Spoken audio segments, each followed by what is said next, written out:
खेती ordinance bill को लेकर अकाली दल ने किए दो बड़े फैसले, पार्टी का कद हुआ और भी ऊंचा। जगरांव से पंजाब ब्यूरो चीफ दविंदर जैन की रिपोर्ट। शिरोमणि अकाली दल के दाखा विधायक मनप्रीत सिंह अकाली उसने धोखा किया गया। पता चलते ही उनकी पार्टी द्वारा दो बड़े फैसलों ने पार्टी के कद को पहले से भी ज्यादा ऊंचा किया। कहा कि उनकी पार्टी शुरू से ही किसान हितैषी रही है और रहेगी। किसानों के हित में ही बीबी हरसिमरत कौर बादल ने अपने मंत्री पद से इस्तीफा दिया और दूसरा भाजपा से 22 सालों से जुड़े गठबंधन तोड़ा। ये कई राजनीति ड्रामा नहीं, असल में किसानों के हक के लिए फैसले हैं। उन्होंने कैप्टन अमरिंदर सिंह पर पलटवार करते कहा कि उनकी पार्टी ने तो अपना कर्तव्य निभाया, यदि कांग्रेस भी वफादार है किसानों की तो कैप्टन इस्तीफा दे। अपने पद से कहना बड़ा आसान है और करना बड़ा मुश्किल है। कहा कि आम आदमी पार्टी तो है ही नौटंकी करने वाली पार्टी। कांग्रेस और भाजपा का लोगों को भली भांति पता चल गया। इसकी पार्टी ही किसानों और मजदूरों के हित में खड़ने वाली पार्टी है, जो दिखावा कम और असल में साथ देने का यकीन करती है। फिर उनकी उम्र तो सारी किसानों और लोगों की सेवा में बीत रही है। कहा कि बाकी आने वाले 2022 के चुनाव बताएंगे कि कौन कितने पानी में है। रंग बदलती जा रही है, चाहे वो कांग्रेस पार्टी होवे, आम आदमी पार्टी, बीजेपी पार्टी लगातार अकाली दल ते अपना ताने कसदी जा रही है। एक तो खेती ऑर्डिनेंस बिल नूं लैके ते होर भी कई तरह के अपना ताने कस रही है, उस बारे तुसीं की कहना चाहोगे?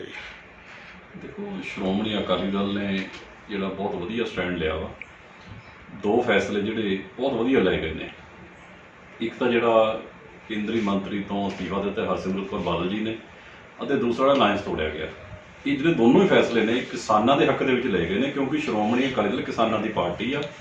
इस पार्टी ने हमेशा ही किसानों लिए संघर्ष भी किए, मोर्चे भी लाए, तो जदों भी सरकार आई है अकाली दल की तो किसानों को सहूलतां भी मिलियां ने ते वड्डे वड्डे प्रोजेक्ट ने जिहड़े चाहे फोकल पॉइंट बने आ, मंडियां बणियां ने, ये सारी जिहड़ी देन है अकाली दल की आ। सो इसे लिए अज जिहड़ियां दूजियां पार्टियां नूं खतरा भी श्रोमणी अकाली दल आने वाले समय के सत्ता दे विच आ रहे, इसलिए वो सारे टारगेट हम अकाली दल नूं कर रहे हैं।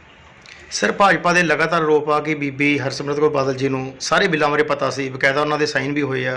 कि किते ना किते सुखबीर बादल साहब नूं बारे पता नहीं सीगा, मेरा बीबा नाल कोई गलबात नहीं हुई? साडी इन्ना पुराना अलायंस चल रहा सी जी, ਉਹਦੇ ਬਾਰੇ जो भी जानकारी हो सकती है, लेकिन उन्होंने भी साडी गल मान लेणगे अखीर ਦੇ ਵਿੱਚ जदों ਜਿਹੜੇ ਕਿਸਾਨਾਂ ਦੇ ਸ਼ੰਕੇ ਸੀ। देखो, किसान यूनियन ਨਾਲ ਮੀਟਿੰਗਾਂ ਹੋਈਆਂ, जो भी उन्होंने दस्सिया भी ਇਹਦੇ ਵਿੱਚ ਆ ਸਾਡੇ ਸ਼ੰਕੇ दूर होने चाहिए ने, ਤੇ ਉਹ ਅਕਾਲੀ ਦਲ ਨੇ ਗੱਲ ਕੀਤੀ ਆ ਵੀ ਇਹ ਬਿੱਲ ਨਾ ਲਿਆਂਦੇ ਜਾਣ ਜਦੋਂ ਸ਼ੰਕੇ ਦੂਰ ਨਹੀਂ ਹੁੰਦੇ। ਉਹ ਧੱਕੇ ਨਾਲ ਲਿਆ ਹੀ ਨੇ, ਉਹਨਾਂ ਨੇ ਇਹਨਾਂ ਦੀ ਰਾਇ ਤੋਂ ਬਿਨਾਂ ਲਿਆਂਦੇ ਨੇ, ਇਸ ਲਈ ਇਸ ਫੈਸਲੇ ਲੈ ਗਏ ਨੇ।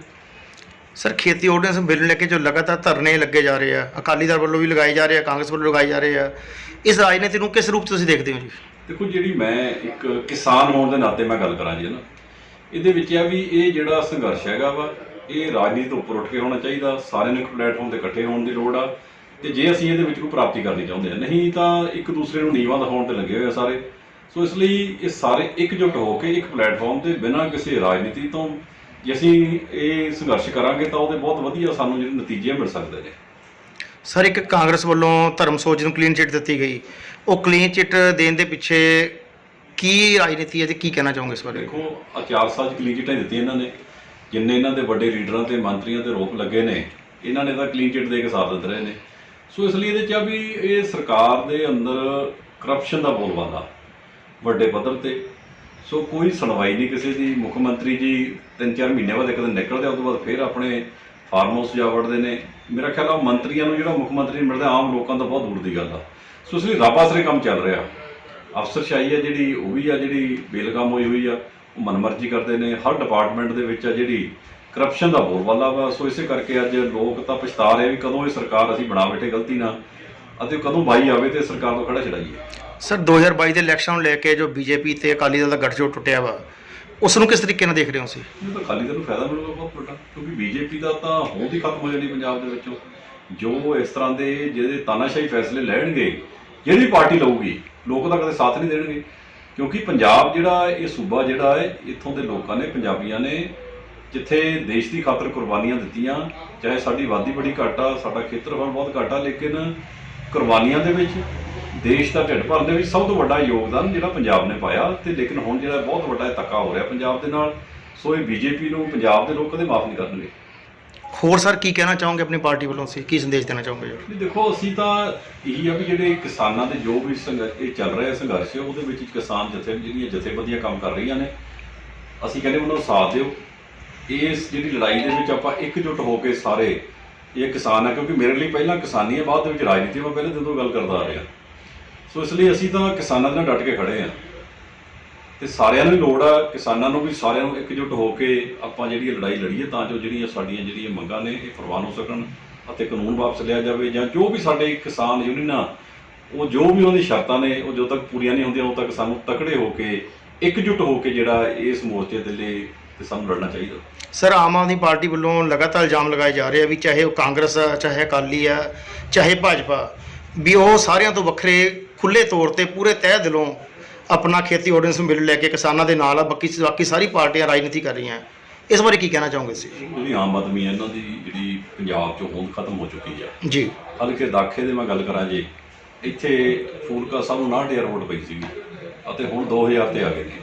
ਸੋ ਇਹ ਆਧਾਰ ਹੈ ਇਹਨਾਂ ਦਾ, ਕਿਉਂਕਿ ਲੋਕਾਂ ਨੂੰ ਝੂਠੇ ਲਾਰੇ ਲਾ ਕੇ, ਲੋਕਾਂ ਨੂੰ ਝੂਠੇ ਸਮਝੌਤੇ ਦਿਖਾ ਕੇ ਇਹਨਾਂ ਨੇ ਵੋਟਾਂ ਲਈਆਂ, ਲੇਕਿਨ ਅੱਜ ਇਸ ਪਾਰਟੀ ਦੀ ਜਿਹੜੀ ਹੋਂਦ ਹੈਗੀ ਆ ਪੰਜਾਬ ਦੇ ਵਿੱਚ ਉਹ ਖਤਮ ਹੋ ਰਹੀ ਆ। ਸੋ ਇਸ ਜਿਹੜਾ ਕਿਸਾਨੀ ਮੁੱਦੇ ਤੇ ਕਿਤੇ ਵੀ ਸਟੈਂਡ ਨਹੀਂ ਕਰ ਰਹੀ ਪਾਰਟੀ ਹੈ। ਹੋਰ ਕੁਝ ਕਹਿਣਾ ਚਾਹੋਗੇ ਸਰ?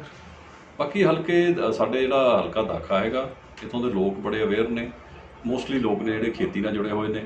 ਸੋ ਇਹਦੇ ਲਈ ਅਸੀਂ ਡਟ ਕੇ ਕਿਸਾਨਾਂ ਦੇ ਨਾਲ, ਮੈਂ ਜਿਹੜਾ ਆਊਟ ਆਫ ਦੀ ਵੇ ਜਾ ਕੇ ਕਿਸਾਨਾਂ ਦੇ ਨਾਲ ਅਸੀਂ ਪਹਿਲੇ ਦਿਨ ਤੋਂ ਹੀ ਖੜੇ ਹਾਂ। ਜਦੋਂ ਦੇ ਆਰਡੀਨੈਂਸ ਆਏ ਨੇ ਮੈਂ ਉਸ ਦਿਨ ਤੋਂ ਹੀ ਇਹਨਾਂ ਦਾ ਵਿਰੋਧ ਕਰ ਰਿਹਾ ਵਾਂ ਅਤੇ ਪਾਰਟੀ ਨੇ ਬੜੇ ਵਧੀਆ ਸਟੈਂਡ ਲਏ ਆ ਉੱਤੇ, ਅਸੀਂ ਬੜੀ ਸਾਨੂੰ ਸੰਤੁਸ਼ਟੀ ਹੈ ਪਾਰਟੀ ਦੇ ਸਟੈਂਡ ਤੋਂ। ਤੇ ਉਹ ਸੋ ਇਸ ਲਈ ਆਉਣ ਵਾਲੇ ਸਮੇਂ ਦੇ ਵਿੱਚ ਵੀ ਜੋ ਵੀ ਸਾਨੂੰ ਕੋਈ ਫੈਸਲਾ ਲੈਣਾ ਪਿਆ ਕਿਸਾਨਾਂ ਦੇ ਹੱਕ ਦੇ ਵਿੱਚ, ਕਿਉਂਕਿ ਜੋ ਕਿਸਾਨਾਂ ਦੀ ਸਾਡੇ ਇਲਾਕੇ ਦੀ ਰਾਏ ਆ, ਲੋਕ ਰਾਏ ਦੇ ਨਾਲ, ਹਲਕੇ ਦੇ ਕਿਸਾਨ ਦੀ ਰਾਏ ਦੇ ਨਾਲ ਅਸੀਂ ਚੱਲਣਾ ਤੇ ਜੋ ਵੀ ਸਾਨੂੰ ਗਰਾਊਂਡ ਰਿਐਲਿਟੀ ਪਤਾ ਲੱਗਦੀ ਹੈ ਉਹ ਅਸੀਂ ਪਾਰਟੀ ਤੱਕ ਜਿਹੜੀ ਅੱਗੇ ਵੀ ਪਹੁੰਚਾਈਏ ਤੇ ਆਉਣ ਵਾਲੇ ਸਮੇਂ 'ਚ ਪਹੁੰਚਾਵਾਂਗੇ। ਸਰ ਕੈਪਟਨ ਸਾਹਿਬ ਨੇ ਇੱਕ ਸ਼ਿਕੰਜ ਕੱਸਿਆ ਸੀ ਥੋੜ੍ਹੇ ਦਿਨ ਪਹਿਲਾਂ ਟੀਵੀ ਇੰਟਰਵਿਊ ਦੌਰਾਨ ਵੀ ਬੀਬਾ ਹਰਸਿਮਰਤ ਕੌਰ ਬਾਦਲ ਦਾ ਤਾਂ ਇਹ ਕਰਤੱਵ ਸੀ, ਡਿਊਟੀ ਸੀ ਵੀ ਉਹਨਾਂ ਦਾ ਅਸਤੀਫਾ ਦੇਣਾ, ਜਦਕਿ ਉਹਨਾਂ ਨੇ ਕਿਸਾਨਾਂ ਦੇ ਹੱਕ 'ਚ ਅਸਤੀਫਾ ਦਿੱਤਾ, ਵੀ ਜਦਕਿ ਮੋਰਲ ਡਿਊਟੀ ਬਣਦੀ ਹੈ। ਉਸ ਬਾਰੇ ਕੀ ਕਹਿਣਾ ਚਾਹੋਗੇ ਤੁਸੀਂ?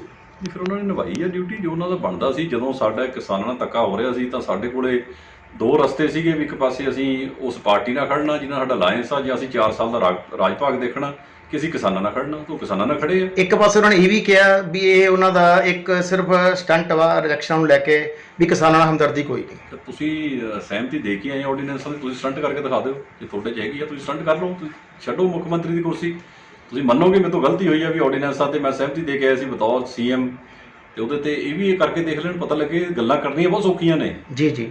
ਇਹ ਲੇਕਿਨ ਇਹਦੀਆਂ ਕੁਰਬਾਨੀਆਂ ਨੇ, ਕੋਈ ਕਰ ਸਕਦਾ ਵਾ। ਬਹੁਤ ਵੱਡੇ ਫੈਸਲੇ ਨੇ ਜਿਹੜੇ ਲਏ ਨੇ ਪਾਰਟੀ ਨੇ, ਤੇ ਇਹਦਾ ਜਿਹੜਾ ਕਿਸਾਨਾਂ ਦੇ ਵਿੱਚ ਵੀ, ਲੋਕਾਂ ਦੇ ਵਿੱਚ ਵੀ ਠੀਕ ਹੈ। ਜੇ ਸਾਡੀ ਗੱਲ ਮੰਨ ਲੈਂਦੇ ਤਾਂ ਠੀਕ ਸੀ, ਨਹੀਂ ਅਸੀਂ ਕਿਸਾਨਾਂ ਦੇ ਨਾਲ ਖੜੇ, ਬਹੁਤ ਵਧੀਆ ਫੈਸਲੇ। ਇੱਕ MLA ਸਾਹਿਬ ਲਾਸਟ ਕੁਐਸਚਨ ਹੈ ਤੁਹਾਨੂੰ, CM ਸਾਹਿਬ ਨੇ ਜਿਹੜਾ ਕੱਲ ਤੁਸੀਂ ਬਿਆਨ ਵੀ ਦੇਖਿਆ ਹੋਣਾ ਵੀ ਉਹਨਾਂ ਨੇ ਯੂ ਟਰਨ ਮਾਰ ਲਿਆ। ਪਹਿਲਾਂ ਕਿਹਾ ਸੀਗਾ ਕਿਸਾਨਾਂ ਨੂੰ ਮੈਂ ਸਪੈਸ਼ਲ ਸਤਰ ਬੁਲਾ ਰਿਹਾ, ਤੇ ਕੱਲ ਉਹਨਾਂ ਨੇ ਕਿਹਾ ਤਾਂ ਮੈਂ ਤਾਂ ਕਿਸੇ ਦੇ ਦਬਾਅ ਹੇਠ ਆਉਣਾ। ਇਹ ਤਾਂ ਹੁਣ ਤੱਕ ਯੂ ਟਰਨ ਨਹੀਂ ਮਾਰਦੇ ਆਏ ਨੇ ਜੀ ਜੀ। ਇਹਨਾਂ ਨੇ ਵੋਟਾਂ ਤੋਂ ਪਹਿਲਾਂ ਜੋ ਵਾਅਦੇ ਕੀਤੇ ਸੀਗੇ ਹਰ ਵਰਗ ਨਾਲ ਕੀਤੇ। ਜਿੱਥੇ ਮੈਂ ਕਿਸਾਨੀ ਦੀ ਗੱਲ ਕਰਾਂ, ਇਹ ਕਹਿੰਦੇ ਸੀ ਕਿਸਾਨਾਂ ਦਾ ਅਸੀਂ ਸਾਰਾ ਕਰਜ਼ਾ ਮਾਫ ਕਰ ਦਿਆਂਗੇ, ਚਾਹੇ ਉਹ ਬੈਂਕ ਦਾ, ਚਾਹੇ ਸੁਸਾਇਟੀਆਂ ਦਾ ਵਾ, ਚਾਹੇ ਉਹ ਆੜ੍ਹਤੀਆਂ ਦਾ ਵਾ।